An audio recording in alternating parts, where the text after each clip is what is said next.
You are sitting in a sealed tent. The air is thick. Stones glow red-hot on the ground in front of you. Someone drops a handful of seeds onto them. The smoke rises slow and heavy. You breathe in, and the world shifts. This is not a music festival. This is not a college dorm. This is a Scythian funeral ritual on the Eurasian steppe. It is roughly 500 BCE. And the smoke curling into your lungs right now is part of one of the oldest, strangest, most deliberately engineered relationships between a plant and a human brain in the history of your species. Cannabis did not simply get discovered. It got built, slowly, intentionally, over thousands of years across thousands of miles. The story of how your ancestors found it, moved it, strengthened it, burned it in temples, and buried it with their dead, that story is almost nothing like what you probably imagine. It starts with a number, 28 million years. That is how old cannabis is as a genus, long before your ancestors were bipedal, long before the first stone tools, long before anything recognizably human walked this planet. Cannabis was already alive, already evolving, on the slopes of a cold plateau, already producing the chemical compounds that would one day change human consciousness permanently. A 2019 study published in Vegetation History and Archaeobotany traced the evolutionary origin of the cannabis genus to a very specific location on Earth. Not the mountains of Afghanistan, not the steppes of Central Asia, the Tibetan Plateau, specifically a region near Qinghai Lake at an elevation of roughly 10,700 feet above sea level. Cold, thin air, extreme seasonal temperatures, a high-altitude environment that stressed the plant from the beginning and shaped its chemistry long before any human hand touched it. Now here is where it gets genuinely strange. That same region a few hundred kilometers to the northwest is where archaeologists excavated Baishia Karst Cave. And in that cave they found evidence of an entirely separate branch of the human family tree. Not your direct ancestors, Denisovans, a population of archaic humans who lived across Asia, interbred with some of your ancestors tens of thousands of years ago and then disappeared. The Denisovans were present in this region at least 160,000 years ago. Cannabis pollen has also been identified inside Denisova Cave in Siberia, the cave where the very first physical evidence of Denisovans was discovered. Think carefully about what that means. The plant that would eventually be carried across continents, burned in temples, and buried with shamans, it was already present in the exact places where our closest extinct relatives lived. What they did with it, if anything, nobody can say. But the plant and the people occupied the same geography at the same time for a very long time. That is not nothing. Your brain was not designed for cannabis. Let that settle for a moment. Your CB1 receptors, the molecular docking sites where THC attaches and produces its effects, did not evolve to receive a plant compound. They evolved to receive something your own body manufactures. Endocannabinoids. Your brain produces its own internal chemical signals that bind to these same receptors, and it has been doing so across hundreds of millions of years of vertebrate evolution. These internal signals regulate mood memory formation, pain, sensitivity, appetite, and the stress response. They are yours. They belong to you before you ever encounter the plant. THC is a chemical imposter. It is close enough in molecular shape to your brain's own signals that it can slip into the same receptor sites and trigger the same downstream pathways. It does not fit perfectly. The fit is imprecise, which is part of why the effects are so diffuse and unpredictable. But it fits well enough to hijack the system almost completely. The intercellular signaling machinery that cannabis exploits had been present in vertebrate nervous systems for hundreds of millions of years before the first human inhaled a single breath of smoke. The plant did not create the door. It evolved a key that happened to work in a lock that already existed. So when did your ancestors first realize what they had? The honest answer is we do not know precisely. Archaeological claims of cannabis stretch back 5,000 years or more in Central Asia, and those claims have been repeated so many times they feel like established fact. But here is the problem. A 2019 study from the journal Science Advances examined ancient plant remains from early Central Asian sites and found something sobering. The cannabis from those regions at those dates had very low levels of THC. It was essentially inert by modern standards. The plant was there. The effect was barely there at all. One researcher working in Central Asia described what happened when he and colleagues actually tried to smoke and eat wild cannabis varieties from the region. Nothing. No discernible effect. In its natural unmodified state, wild cannabis is not particularly impressive. So, how did it travel from a chemical near dud on a cold plateau to the carefully curated, potently psychoactive substance buried in a shaman's tomb through thousands of years of something very deliberate? Human selection. Every growing season, someone noticed that certain plants produced a stronger effect than others. They saved those seeds. They planted them the following spring. They observed again. They chose again. This is not accidental drift. This is intentional agricultural engineering repeated annually across dozens of generations. The process of transforming cannabis into something reliably psychoactive enough to anchor ritual practice likely took millennia of patient, purposeful selection. The people doing it may not have used the word breeding, but the process was breeding. And there was a shortcut that some of your ancestors discovered high in the mountains. The 2019 Science Advances study was not just about the age of the plant. It also analyzed residue from wooden braziers recovered from inside tombs at the Jerzankal Cemetery in the Pamir Mountains of western China.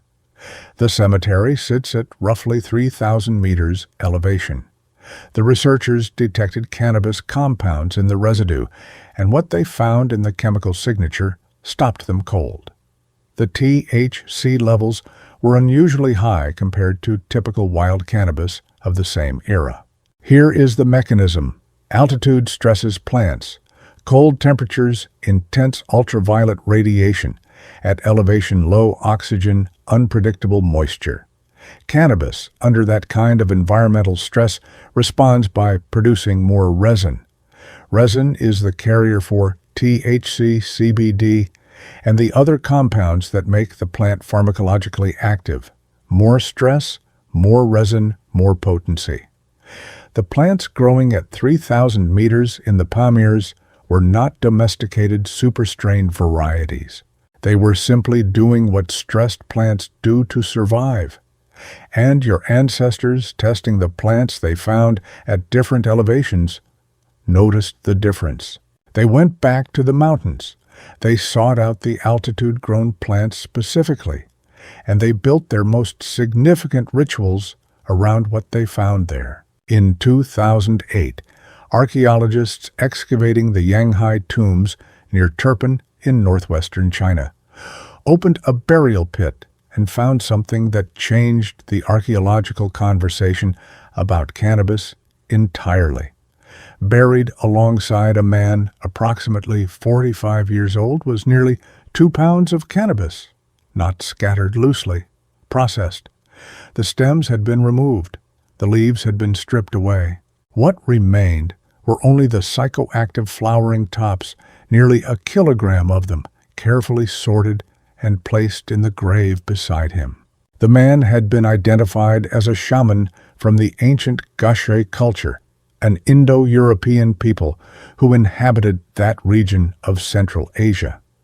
He died around 700 BCE. Someone who prepared his burial took deliberate, skilled time to process the cannabis before placing it with him. This was not a handful of plant material tossed in as an afterthought. This was preparation for a journey. This was care. Across thousands of miles to the west, another group had been developing their own relationship with the plant, and they had already solved one of cannabis's oldest practical challenges. How do you fill an entire space with smoke when you only have hot stones and seeds? The Scythians were a nomadic people who dominated the Eurasian steppe from roughly 900 BCE onward. The Greek historian Herodotus encountered them during his travels and recorded what he witnessed in striking detail. After a Scythian funeral, he wrote the mourners would construct a small frame from 3 poles leaned together at the top. They stretched thick wool felt tightly around the outside to create a sealed enclosure. Inside, they placed a dish holding red-hot stones.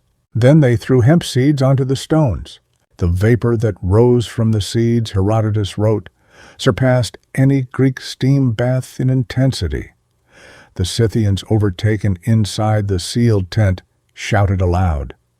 This vapor, he noted, served them instead of a water bath. They did not wash their bodies with water. The world's first documented cannabis hotbox was a funeral rite, not recreation, not leisure. Grief and purification performed in an enclosed felt tent with mourners breathing shared smoke in the darkness after burying one of their own. The ritual was social, the altered state was collective, and the people inside understood exactly what the smoke would do to them. The Scythians were not working with cannabis alone. In 2015, Russian archaeologist Andrei Belinsky was excavating an ancient burial mound in the Caucasus region of southern Russia, when his team uncovered 2 solid gold vessels of extraordinary craftsmanship. The exterior was decorated with elaborate narrative scenes, figures, wrestling riders on horseback animals in combat. The interior surfaces bore a stubborn black residue. Laboratory analysis identified 2 compounds in that residue: cannabis and opium, 2 of the most pharmacologically significant substances in human history, combined in solid gold cups at a burial mound on the steppe by 900 BCE. Belinsky concluded that the opium was likely ingested as a concentrated preparation, while cannabis smoke filled the air. The combination was deliberate. These were not people stumbling accidentally into altered states. These were people with a sophisticated and practical knowledge of what each substance did individually and what they might do together.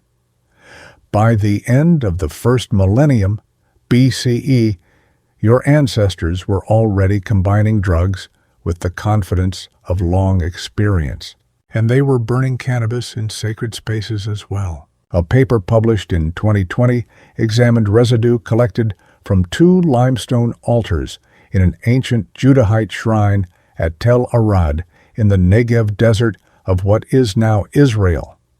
The shrine dates to approximately the 8th century BCE.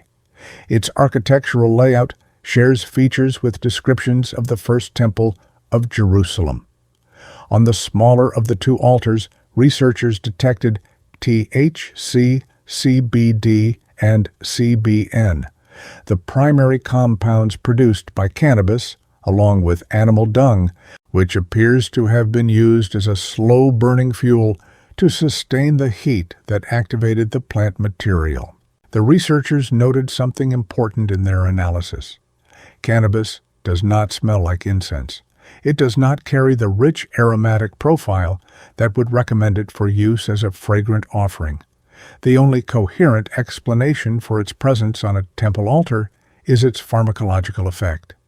Someone with religious authority in ancient Judah made a decision, a deliberate, informed decision, to burn cannabis in the shrine. The worshippers who gathered there breathed the smoke. They experienced the effect. This was not accidental fumigation. This was ceremony. Cannabis may have been burning in spaces architecturally connected to the Temple of Jerusalem for over 2,700 years. Now here is the detail about ancient cannabis use that almost no one who tells this story mentions. The pipe, the simple, obvious technology. Pack plant material into a bowl attached to a stem. Light the bowl. Draw air through the stem into your lungs. Surely, the first thing a human would invent once they discovered a smokable plant. Apparently not. The evidence strongly suggests that smoking pipes as a technology were introduced to the Old World from the Americas, following European contact with the New World in the late 1400s and 1500s. Everything documented in the ancient cannabis record. Before that point, the Scythian felt tents with braziers, the Chinese burial bowls. The Tel Arad altar residue describes burning cannabis on hot stones or in ceramic containers in enclosed spaces and inhaling the vapor that rose from the heat. The technique was vapor inhalation in a sealed environment, not direct smoking through a stem and bowl device. The pipe as a technology arrived in Eurasia from the Americas. Your mental image of an ancient Scythian warrior relaxing alone with a pipe is historically inverted. He was in a tent pressed close to others who had also lost someone breathing air that had passed over glowing stones with felt walls, holding the smoke in tight around him. The pipe came later from the other side of the world, and through all of it, through thousands of years of ritual, through the Scythian mourning tents and the Judahite shrine, and the shaman buried with a kilogram of carefully prepared flowers, nobody understood why the plant worked. They knew it worked. They knew how to cultivate stronger varieties, how to seek out altitude-grown plants for greater potency, how to process and preserve the material, how to use it with other substances for compounded effect. But the actual mechanism, the molecular explanation, the reason a compound from a plant could do this to a human brain that was invisible to them for the entire span of their use. That changed in 1964. A chemist named Raphael Mechoulam was working in Israel and had become genuinely curious about cannabis in a way that most scientists of his era carefully avoided. He wanted the chemistry.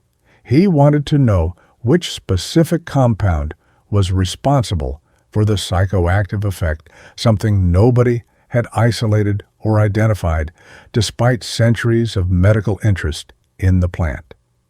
Mechoulam went to the Israeli police and arranged to acquire 5 kilograms of confiscated cannabis for research purposes. He extracted and separated the plant's compounds through systematic laboratory work. He identified one compound as the active agent first by testing it on monkeys for physiological response. Then, and this part of the story deserves its own beat, he baked the compound into a cake and fed it to a group of healthy colleagues, then sat and observed what happened. He recorded laughing panic attacks, extended philosophical discussion, and a range of other reactions that varied according to each person's personality and baseline temperament. The compound was tetrahydrocannabinol, THC, and its identification in 1964 in a laboratory in Jerusalem was the first moment in the entire history of human cannabis use when anyone understood the chemistry of what was happening. Your ancestors used this plant in intentional and sophisticated ways for at least 4,700 years before that. They bred it stronger. They found it growing stronger at altitude and returned there deliberately. They carried it across thousands of miles of continent. They built ritual enclosures specifically designed to concentrate its smoke. They combined it with opium in gold cups. They burned it on temple altars during worship. They placed it carefully processed beside their dead. And the entire time, the mechanism was invisible. You wake up in that sealed tent again. The felt walls press the smoke close around you. The stones glow. The person beside you is grieving.